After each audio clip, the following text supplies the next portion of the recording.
1,425,887,337.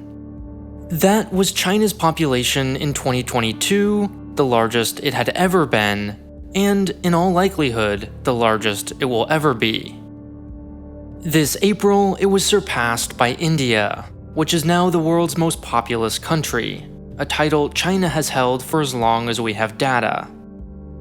Today, one of the country's most defining features, its massive size, has reached its apex, and its once seemingly endless growth has turned negative. The reason, according to its government, is the one-child policy. Without it, it estimates, somewhere in the neighborhood of 400 million additional people would have been born. This would make it the single most effective national policy in history in the fight against climate change.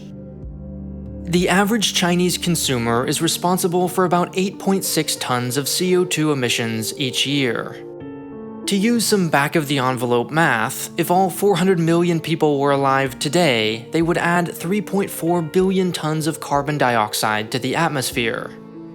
That would be equivalent to doubling the size of India, Canada, and Pakistan. Just imagine all the coal, oil, and pork the world would need to accommodate that many new upper-middle-income consumers. Now, critics of the one-child policy are not and have never been hard to find. From Fox News to NPR, The New York Times, and Cato, nearly everyone outside of China, from nearly every ideological perspective, describes the policy as cruel. But this universal condemnation is often followed up with a very reluctant, solemn recognition of necessity. The one-child policy was tyrannical, but effective. Horrifying, yet impressive. This should sound familiar. It's the template through which the public conceptualizes so many Chinese policies, megaprojects, and political campaigns. Erase one-child policy and fill in the blank with COVID-0, the Great Firewall, the social credit system, and the environmental destruction and social dislocation brought about by the Three Gorges Dam. Big, scary, also impressive?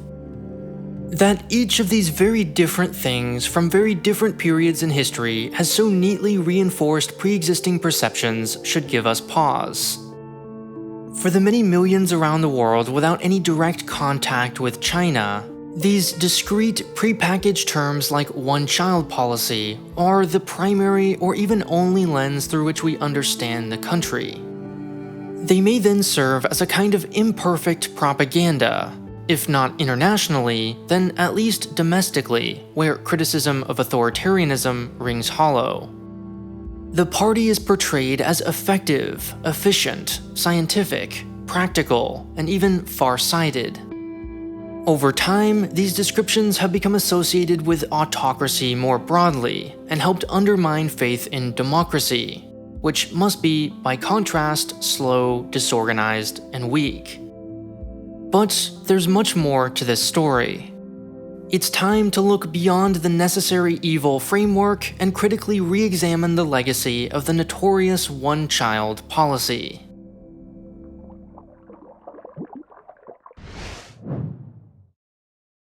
For the first 30 years of its life, the People's Republic of China was on a kind of existential autopilot. With its strong and unassailable revolutionary founder at the helm, the party could avoid difficult questions about its past and its future. The answer was always Mao. But after his death in 1976, the Communist Party was forced to grapple with an identity crisis. The new generation of leaders that would eventually emerge, led by Deng Xiaoping, famously turned to economic development as its source of legitimacy. His goal was to make China rich. And for Deng, the math was simple. If total wealth divided by population size equaled the average income, the country just needed to decrease the denominator. In other words, manage the number of people. Even in the wake of one of the most misguided and deadly campaigns in history, the Great Leap Forward, the party's unwavering commitment to scientific socialism led it to view human behavior as a mechanistic process it could precisely quantify, model, and regulate. Needless to say, it could not, however, put its money where its mouth was. When it came to determining the optimal size population, the party turned to the only scientists it had: weapons scientists. To Song Jian, a high-ranking rocket scientist, population models were no different from missile trajectories, predictable mathematical formulas. According to his calculations, China's ideal population was 650 to 700 million, a concerning number given that its actual population was already well over 800. This, for the country's leaders, was a matter of life and death. China, like most of the world at the time, subscribed to the Malthusian theory of overpopulation. In short, it argued there were too many mouths to feed and not enough food to feed them. Without drastic measures, the human race was headed for mass famine. Add this supreme confidence in its scientific understanding, Deng's political need to demonstrate strong leadership after Mao's death, and the prevailing fear at the time of overpopulation, and you get the one-child policy. Most experts date its formal introduction to 1980. Although, in a classic example of China's fragmented authoritarianism, one of the country's longest-living and most significant policies was never really a national law. Instead, it was announced in an open letter to party cadres.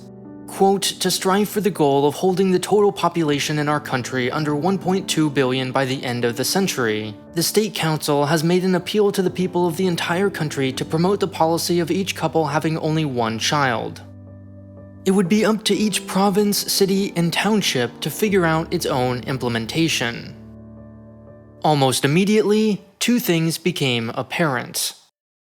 First, in most parts of the country, the policy was laughably impractical. In urban areas, women were at the mercy of their employers, usually state-owned enterprises. With your boss tasked with enforcing the policy, your career depended on compliance. For the other 81% of the country living in small, far-flung villages, where the norm was 2 to 3 children per household, the party was trying to push a camel through the eye of a needle. Anyone could see that it just wasn't going to work. Second, those who did comply with the law tended to have one thing in common: their first child was a son. Traditionally, when a couple gets married in China, they join the husband's family. Therefore, in accounting terms, daughters are pure expenses. They'll join another family anyway, whereas sons are investments with clear future returns. This, naturally, produced a strong preference for boys, which would later lead to a nationwide gender imbalance. Anyway, within a few short years, the party had acquiesced. Exceptions would eventually be made for ethnic minorities, couples who were themselves only children, and rural families, especially those whose first child was a daughter. In other words, the one-child policy was only truly a one-child policy for about 4 years. In practice, it was much more like one child for city dwellers and 2 for country folk, who remained a majority for another 3 decades. Predictably, relaxing the rules led to more births, and this rebound led the party to intensify its crackdown. Between 1971 and 2001, the state performed some 800 million operations, most traumatic, many coercive, and some violent, from sterilizations to abortions and IUD insertions. The vast majority of this agony, 95% of operations to be exact, was inflicted on women, many of whom suffered both physically and psychologically for the rest of their lives. Those who refused compliance were denounced, fired, harassed, and even beaten by village authorities. After all, said Deng Xiaoping, quote, any method that reduces fertility is a good one. One public awareness campaign compared 2-child families to landlords during the Cultural Revolution. Sadly, the tragedy goes even deeper. This state-inflicted cruelty led families to inflict their own personal forms of cruelty. According to the Chinese Ministry of Civil Affairs, 160,000 children, mostly female infants, were abandoned by their parents in the mid-90s alone. Others were kept but hidden from authorities. Unregistered, undocumented, and officially illegal, these children would grow up without access to basic services like public education or healthcare. By the turn of the century, one-child families had become exceedingly common. Total fertility rate, TFR, is the number of children the average woman has in her lifetime. 2.1 is the replacement level TFR, meaning that if each parent has one child to replace him or her, plus a small fraction extra to account for the odds of premature death, its population will stay the same size forever. Unless a country is welcoming a large number of immigrants, and China isn't, anything less than 2.1 will inevitably lead to a shrinking population. And a TFR of 1 means the country will be slashed in half within a single generation. By the year 2000, China's TFR had already fallen to just 1.6. For context, America's fertility rate has never dropped that low. And in case there was any lingering doubt that the one-child policy had become unnecessary, in 2009, Chinese researchers found that relaxing the policy would be, quote, unlikely to lead to an unwanted baby boom. Despite this, couples were still required to fill out 12 different forms to have their first child. It would take a full 25 years after the TFR fell below replacement for the policy to be relaxed. On January 1, 2016, 35 years after it began, one of humanity's most extreme attempts at social engineering finally ended, though with remarkably little fanfare. In typical fashion, the party issued no apology, nor did it reflect critically on the past or reckon with the consequences.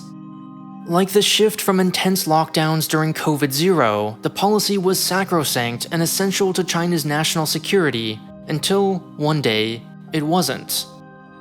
The Chinese state is remarkably quick to mobilize, but insanely slow to course correct. And when it finally does, it invariably declares victory. Which brings us to the claim that it was necessary to prevent 400 million births. There are two major problems with this number. First, it's based on some wild assumptions. To find the number of births prevented, researchers sponsored by the Chinese Family Planning Commission took the actual fertility rate from 1950 to 1970 and simply extrapolated it using a straight line. That's it. In 2015, 3 researchers, Martin King White, Wang Feng, and Yang Cai, compared this line to 16 other countries with a similar birth rate. What they found is that while China claims the birth rate would have only decreased by about 9% in those 20 years without the one-child policy, in reality, the average birth rate in those 16 other countries decreased by about 25% over that same period. In fact, only 2 countries, Uzbekistan and Turkmenistan, saw a smaller decline than the 9% China claims, whereas South Korea and Thailand both experienced a drop of roughly 50%. To see this visually, this was China's actual birth rate, this is what it claims it would have been without the one-child policy, and this is the average of those 16 other countries. Now, perhaps this line is accurate. Truthfully, there's no way to know for sure how many births were prevented.